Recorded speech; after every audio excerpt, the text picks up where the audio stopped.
श्री विष्णु सहस्रनाम स्तोत्रम्। ओम श्री गणेशाय नमः। श्री परमात्मने नमः। विश्वं विष्णुर्वषट्कारो भूतभव्य भवत्प्रभु भूतकृद्भूतभृद्भावो भूतात्मा भूतभावनः भूतात्मा परमात्मा च मुक्तानां परमागतिः अव्ययः पुरुषः साक्षी क्षेत्रज्ञोऽक्षर एव च योगो योगविदां नेता प्रधानपुरुषेश्वरः नारसिंहः वपुः श्रीमान् केशवः पुरुषोत्तमः सर्वः सर्वः शिवस्ताणुर्भूतादिर्निधिरव्ययः शम्भवो भावनो भर्ता प्रभवः प्रभुरीश्वरः स्वयंभू शम्भुरादित्यः पुष्कराक्षो महास्वनः अनादिनिधनो धाता विधाता धातुरुत्तमः अप्रमेयो हृषीकेशः पद्मनाभोऽमरप्रभु विश्वकर्मा मनुस्त्वष्टा स्तविष्ठस्तविरो ध्रुवः आगृह्य शाश्वतो कृष्णो लोहिताक्षः प्रतर्दनः प्रभुतस्त्रीककुब्धाम पवित्रं मङ्गलं परम् ईशानः प्राणदः प्राणो ज्येष्ठः श्रेष्ठः प्रजापतिः हिरण्यगर्भो भूर्गर्भो माधवो मधुसूदनः ईश्वरी विक्रमी धन्वी मेधावी विक्रमः क्रमः अनुत्तमो दुराधर्ष कृतज्ञः कृतिरात्मवान् सुरेशः शरणं शर्म विश्वरेता प्रजाभव अहं संवत्सरो व्यालः प्रत्ययः सर्वदर्शनः अजः सर्वेश्वरः सिद्धः सिद्धि सर्वादिरच्युतः वृषाकम्पीरमेयात्मा सर्वयोगविनिःसृतः वसुर्वसुमना सत्यः शमात्मा संमितः समः अमोघः पुण्डरीकाक्षो वृषकर्मा वृषाकृतिः रुद्रो बहुशिरा बभ्रुर्विश्वयोनि शुचिस्रवाः अमृतः शाश्वतस्ताणुर्वरारोहो महातपाः सर्वगः सर्वविद्भानुर्विश्वक्षीणो जनार्दनः वेदो वेदविदं व्यङ्गो वेदाङ्गो वेदवित्कविः लोकाध्यक्षः सुराध्यक्षो धर्माध्यक्षः कृताकृतः चतुरात्मा चतुर्व्यूहश्चतुर्दृष्टचतुर्भुजः भ्राजिष्णुर्भोजनं भोक्ता सहिष्णुर्जगदादिजः अनघो विजयो जेता विश्वयोनि पुनर्वसुः उपेन्द्रो वामनः प्रांशुर्रमोघः शुचिरुर्जितः अतीन्द्रसंग्रहः सर्गो धर्मात्मा नियमो यमः वेदो वैद्यः सदा योगी वीरः माधवो मधु अतीन्द्रियो महामायो महोत्साहो महाबलः महाबुद्धिर्महावीर्यो महाशक्तिर्महाद्युतिः अनिर्देश्य वपुः श्रीमान् मेयात्मा महादृधिक् महेश्वासो महीभर्ता श्रीनिवासः शताङ्गतिः अनिरुद्धः सुरानन्दो गोविन्दो गोविदाम्पतिः मरीचिर्दमनो हंसः सुपर्णो भुजगोत्तमः हिरण्यनाभः सुतपा पद्मनाभः प्रजापतिः अमृत्यो सर्वदृक्सिंहः संघाता संगिमान् स्थिरः अजो दुर्मर्षणः शास्ता विश्वतात्मा सुरारिः गुरुर्गुरुर्तमो धाम सत्यः सत्यपराक्रमः निमिषो निमिषस्त्रग्वी वाचस्पतिरुदारधि अग्रणी ग्रामणी श्रीमान् न्यायो नीता समीरणः सहस्रमूर्धा विश्वात्मा सहस्राक्षः सहस्रपात् आवर्तनो निवृत्तात्मा संवृत्तः संप्रवर्धनः अहं संवर्तको वह्निरनीलो धरणीधरः सुप्रसादः प्रसन्नात्मा विश्वदिग्विश्वभुग्विभुः सद्गर्ता सत्कृतः साधुर्जह्नुर्नारायणो नरः असंख्येयो प्रमेयात्मा विशिष्टा सृष्टिकृच्छुचि सिद्धार्था सिद्धिसङ्कल्पा सिद्धिदा सिद्धिसाधनः वृषाहि वृषभो विष्णुर्वृषपर्वा वृषोदरः वर्धनो वर्धमानश्च विविक्तः श्रुतिसागरः सुभुजो दुर्धरो वाग्मी महीन्द्रो वसुदो वसु नैकरूपो बहुद्रूप शिपीविष्टः प्रकाशनः ओजस्तेजो धृतिधरः प्रकाशात्मा प्रतापनः ऋद्धस्पष्टाक्षरो मन्त्रश्चन्द्राशुभास्करद्युतिः अमृतांशुद्भवो भानु ससबिन्दुसुरेश्वरः औषधं जगतः सेतु सत्यधर्मपराक्रमः भूतभव्यभवन्नाथ पवनः पावनो नलः कामः कामकृत्कान्तः कामः कामप्रदः प्रभु युगादिकृद्युगावर्तो नैकमायो महाशनः अदृश्यो व्यक्तरूपश्च सहस्रजित् अनन्तजित् इष्टो विशिष्टशिष्टेष्ट शिखिण्डी नहुषो वृषः क्रोधः क्रोधकृत्कर्ता विश्वबाहुर्महीधरः अच्युतः प्रथितः प्राणः प्राणदो वशवानुजः अपानिधिरधिष्ठानं प्रमत्तः प्रतिष्ठितः स्कन्दः स्कन्दधरो धुर्यो वरदो वायुवाहनः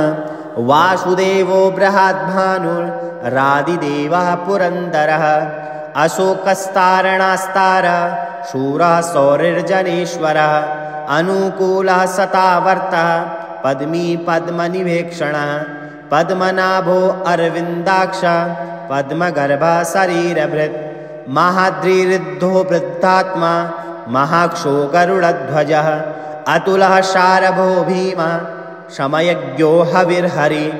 सर्वलक्षणलक्षण्यो लक्ष्मीन्वान् समितिञ्जयः विक्षरो रोहितो मार्गो हेतुर्दामोदरः सः महीधरो महाभागो वेगवान् मिताशनः उद्भवाक्षोभणो देवः श्रीगर्भः परमेश्वरः करणं कारणं कर्ता विकर्ता गहनो गुहा व्यवसायो व्यवस्थानः संस्थानः स्थानदो ध्रुवः परर्धे परमस्पृष्टः तुष्टः पुष्टः शुभेक्षणः रामो विरामो विरजो मार्गो ज्ञेयो नयोन्ययः वीरः शक्तिमतां श्रेष्ठो धर्मो धर्मः विदुत्तमः वैकुण्ठः पुरुषः प्राणदा प्रणवः पृथुः हिरण्यगर्भः शत्रुघ्नो व्याप्तो वायुरथोक्थजः ऋतुः सुदर्शनः कालः परमेष्टि परिग्रहः उग्रः संवत्सरो दक्षो विश्रामो विश्वदक्षिणः विस्तारस्तावरस्ताणु प्रमाणबीजमव्ययम् अर्थो अनर्थो महाकोशो महाभोगो महाधनः अनिर्विष्टास्तविष्टो भूर्दमयूपो महामखा नक्षत्रनेमिर्नक्षत्री क्षमा क्षामा शमीहनः यज्ञयुज्यो महेज्यश्च क्रतुः सत्रं शतां गतिः सर्वदर्शी विमुक्तात्मा सर्वज्ञो गानमुत्तमं शुभ्रतः सुमुखः सूक्ष्म सुघोष सुखदः सुहृत् मनोहरो जितः क्रोधो वीरबाहुर्विदारणः स्वापनः स्ववशो व्यापी नैकात्मानेककर्मकृत् वत्सरो वत्सलो वत्से रत्नगर्भो धनेश्वरः धर्मगुद्धर्मकृद्धर्मी सदसदक्षरमक्षरम् अविज्ञाता सहस्रांशुर्विधाता कृतलक्षणः गर्भस्थिनेमि सस्वस्थः सिंहो भूतः महेश्वरः आदिदेवो महादेवो देवेशो देवभृद्गुरुः उत्तरो गोपतिर्गोप्ता ज्ञानगम्यपुरातनः शरीरभूतभृद्भोक्ता कपीन्द्रो भूरिदक्षिणः सोमपो मृत्तपः सोम पुरुजित्पुरुषोत्तमः विनयो जया सत्यसङ्गो दासार्हः सत्त्वतां पतिः जीवो विनयिता साक्षी मुकुन्दो मितविक्रमः अभोनिधिरनन्तात्मा महोदधिशयोऽन्तकः अजो महार्हा स्वाभाव्यो जितमित्र प्रमोदनः आनन्दो नन्दनो नन्द सत्यधर्मातिविक्रमः महर्षि कपिलाचार्यः कृतज्ञो मेदनीपतिः त्रिपदस्त्रिदशार्ध्यक्षो महाशृङ्गः कृतान्तकृत् महावराहो गोविन्दः सुषेणा कनकाङ्गदी गुह्यो गम्भीरो गहनो गुप्तश्चक्रगदाधरः वेद्याश्वाङ्गोजितः कृष्णो दृढः शङ्कर्षणोच्युतः वरुणो वारुणो वृषः पुष्कराक्षो महात्मना भगवान् भगहानन्दी वनमाली हलायुधः आदित्यो ज्योतिरादित्यः सहिष्णु गतिसत्तमः शुधन्वाखण्डपरशुर्दारुणो द्रविडप्रदः दिस्प्रकः सर्वदृग्व्यासो वाचस्पतिरयो निजः त्रिशामाशामगः शाम निर्वाणं भेषजं भिषक् सन्न्यासकृच्छमा शान्तो निष्ठा शान्तिपरायणं शुभङ्गः शान्तिदस्त्रष्टा कुमुदः कुवलेशय गोहितो गोपतिर्गोप्ता वृषभाक्षो वृषक्प्रियः अनिवर्ते निवृत्तात्मा संक्षेप्ता क्षेमकृच्छिवः श्रीवत्सवक्षा श्रीवासः श्रीपतिः श्रीमतान्वर श्रीधः श्रीशः श्रीनिवासः श्रीनिधि श्रीविभावनः श्रीधरः श्रीकरः श्रेयः श्रीमालोकत्रयाश्रयः श्वक्षः श्वङ्गः सतानन्दो नन्दिर्ज्योतिर्गणेश्वरः विजितात्मा विधेयात्मा सत्कीर्तिच्छिनंशयः उदीर्णः सर्वतश्चक्षुर्निशः शाश्वतस्थिरः भूषयो भूषणो भोक्तिर्विशोकशोकनाशनः अर्चिष्मानच्चितः कुम्भो विशुद्धात्मा विशोधनः अनिरुद्धो प्रतिरथः प्रद्युम्नो मितविक्रमः कालनेमिनिहा वीरः शौरी शूरजनेश्वरः त्रिलोकात्मा त्रिलोकेशः केशव केशिहा हरि कामदा कामपालः कामी कान्तः कृतागमः अनिर्देश्य वपुर्विष्णुर्वीरो नन्तो धनञ्जयः ब्रह्मण्यो ब्रह्मकृत् ब्रह्म ब्रह्म ब्रह्म विवर्धनः ब्रह्मविद् ब्राह्मणो ब्राह्मी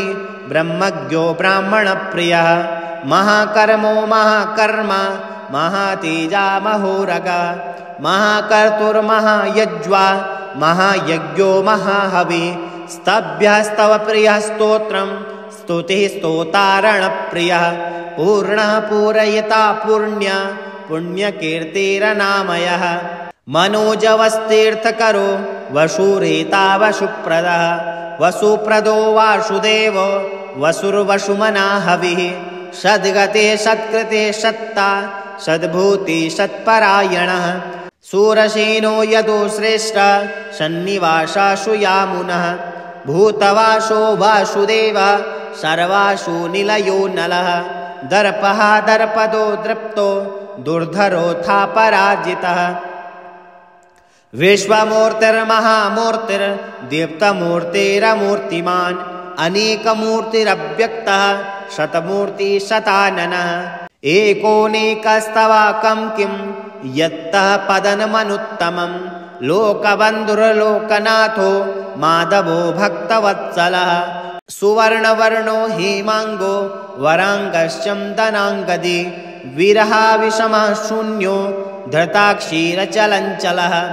अमानी मानदो मान्यो लोकस्वामीति लोकधृक् सुमेधा मेधजो धन्यः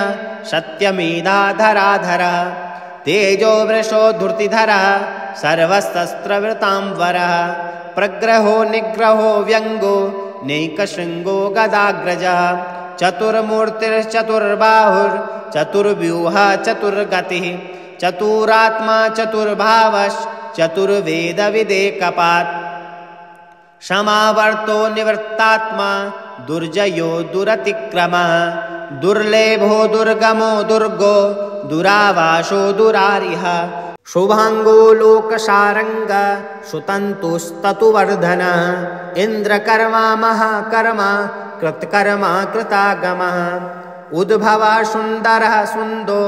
रत्ननाभः सुलोचनः अर्को वाजसनः शृङ्गे जयन्तः सर्वविजये सुवर्णबिन्दुरक्षोभ्यः सर्ववागीश्वरेश्वरः महाहृदो महागर्तो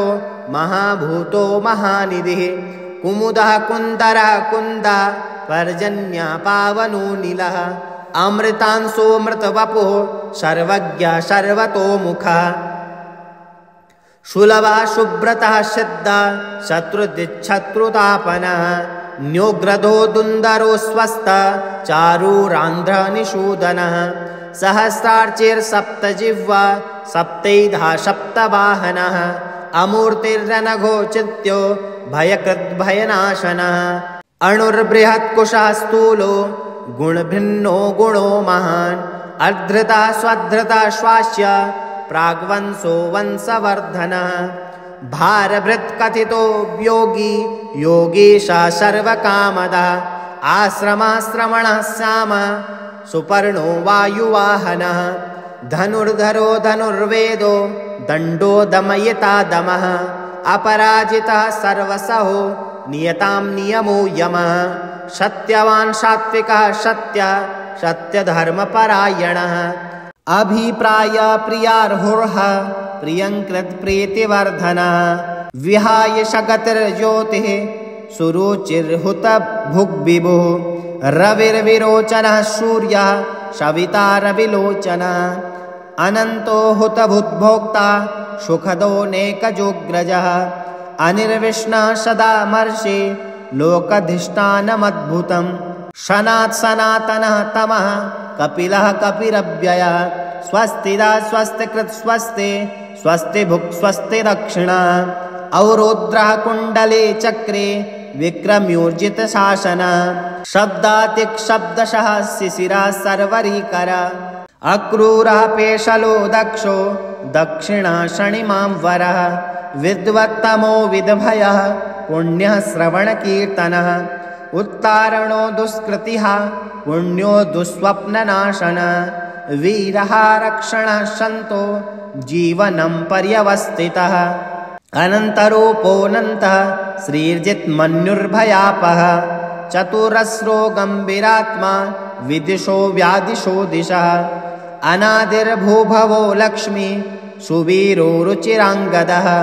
जननो जनजन्मादि भीमो भीमपराक्रमः आधारनिलयो धाता पुष्पहासः प्रजागरः ऊर्ध्वगा षट्पथाचार प्राणदा प्रणवा प्रणः प्रमाणं प्रणनिलया प्राणभृत् प्राणजीवनः तत्त्वं तत्त्वविदेकात्मा जन्म मृत्यो जरातिगा भूर्भुवः स्वः तरुरुस्तार सविता प्रपितामह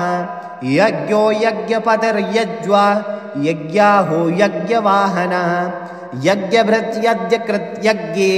यज्ञभुक् यज्ञसाधनः यज्ञान्तकृत यज्ञगुह्य मनन्मनान् एव च आत्मज्योति स्वयं जातो